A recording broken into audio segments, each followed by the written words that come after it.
What's up, ladies and gents? This is KSigKid coming at you with another Destiny video. Today we're going into the Challenge of Elders. This week we've got a brand new Challenge of Elders, and it's got a little bit of trickiness going to it. So I want to just walk you through a few things that I found fun and helpful for the Challenge of Elders to help you get those sigil rewards and those high scores. If you enjoyed this video, go ahead and smack that like button and subscribe to the channel. Now I still have my Warlock to do.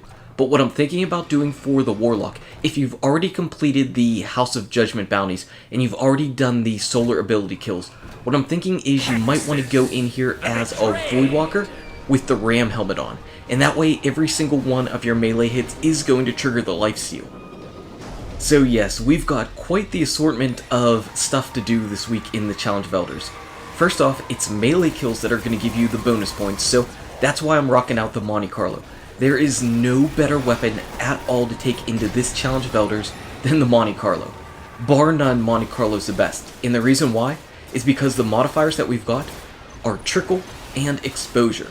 But mainly it's because of Trickle. So they want us to get melee kills, but you're not going to be able to get up any of your abilities because they're going to be going up so ridiculously slow with Trickle. But what the Monte Carlo does is it lets you take Trickle mostly out of the equation. Now, it's not going to recharge your melee as quick as it would if Trickle wasn't active, but if you shoot at an enemy, you're going to be regenning your melee override. So, as long as I just continually shoot at an enemy, my melee override is going to charge. So, if you shoot at the boss with the Monte Carlo, you're going to quickly be able to regain your melee override, and that's really nice. Also, if you happen to kill an enemy with the Monte Carlo, you have a chance, and it's a pretty decent chance, of fully regenerating one of your melee charges. So that's really nice. You can see that I'm actually rocking out the Gunslinger with my 2 daggers. I'm using those, plus if I happen to get a precision kill with a dagger, it's automatically going to give me another dagger. That's going to be really helpful to use for the Gunslinger, because if you're really good with throwing knives, I'm really not great or good with throwing knives, but if you are really good at them, you're going to be able to throw them out and get some really nice high scores. Now you could see that whenever I was suppressed, I wasn't actually able to use my melee abilities, so just something to keep in mind as you're going through this. The Hunter is really nice with their daggers because not only do you get the melee points, but if you kill them with a precision hit, you also get the precision damage points. So gunslinging Hunters are probably by far the best damage dealers in this particular Challenge of Elders. And if you're able to get a bunch of the enemies around and you can just throw off your throwing knives, get some precision kills, you can do that. You can really rack up the points. Now, if you're not on a Hunter and you want to have fun, and I mean fun, put on the Peregrine Greaves on your Striker Titan and go to town. These are so much fun. I've never used the Peregrine Greaves before. This is as good a shot as any to use them. I'm actually putting on the flashbang grenades. I've got my shockwave and everything else. I do have transfusion on. You don't get back full health whenever you kill an enemy. Just like if you're on the Warlock with the Ram helmet, you're not going to be getting your full health back. You get maybe 10% of your health back whenever you get a kill. That's it, and that's all because of Exposure and how Exposure works, that mechanic of, you know, your life bar is basically stronger, but it regenerates extremely slow. I know they say that it doesn't regenerate, but it does regenerate extremely slow. What Transfusion will do, though, is it will automatically trigger your Life Heal perk. So if you happen to be down to the health portion of your bar and you get a melee kill, you'll automatically start recharging that. So that's a really nice thing. It's nice to just have that extra ability, even if it's only a small percentage of your health that you're getting back. It's at least nice to be getting something back. And you can feel pretty strong as you just run around the battle and shoulder charge or Peregrine Greave charge all of these enemies. They're not going to be able to handle anything that you do. If you shoulder charge an enemy or shoot them with your super knee, they're going to fall down. It's going to be really quick and easy. And you can always have some fun and deal out some big damage on the bosses. I noticed that I was dealing about 10,600 some points of damage whenever I hit them with a shoulder charge, jumping in the air with the Peregrine Greaves. So I would imagine if your light level was a little bit higher, your Peregrine Greaves were a little bit higher, you could probably deal out even a little bit more damage.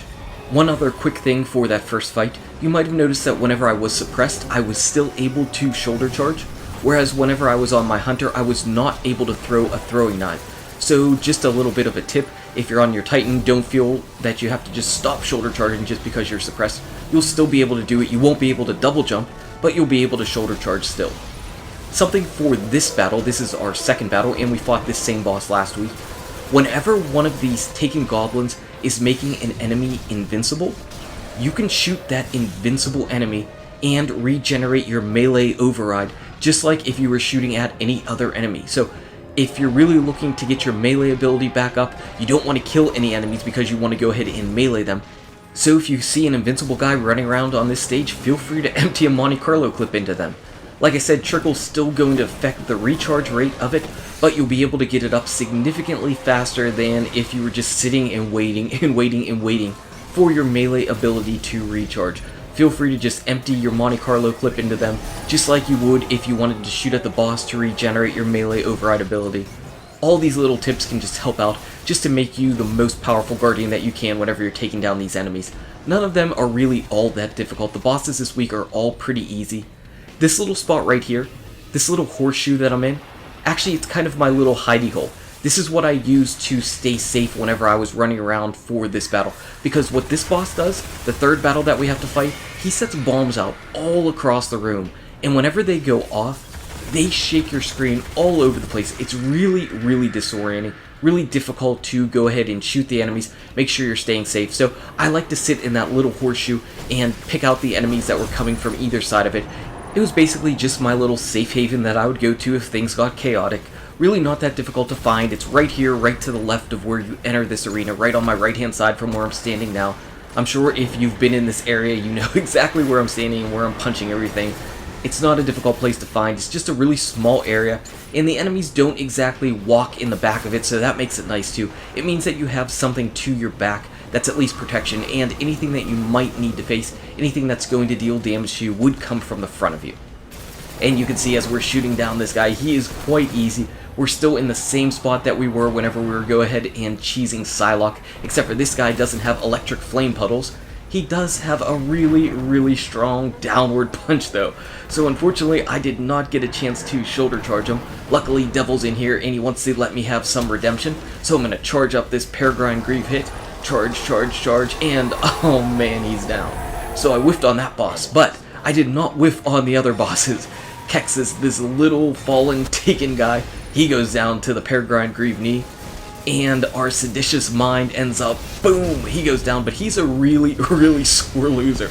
He ended up hitting me with his death blast as I need him in his little Cyclops type thing. Okay. But that was it. This challenge week was pretty easy. The modifiers were horrible. The modifiers are absolutely horrible, but with a little bit of creative play and a little bit of outside the box thinking, you should easily be able to get your high scores. Anyway, guys and gals, thank you so much for watching. If you enjoyed this video, smack that like button and subscribe to the channel. Check out these awesome videos. Good luck with your raids, your drops, your challenge of elders, and I'll see you around in Destiny. I grieve for you.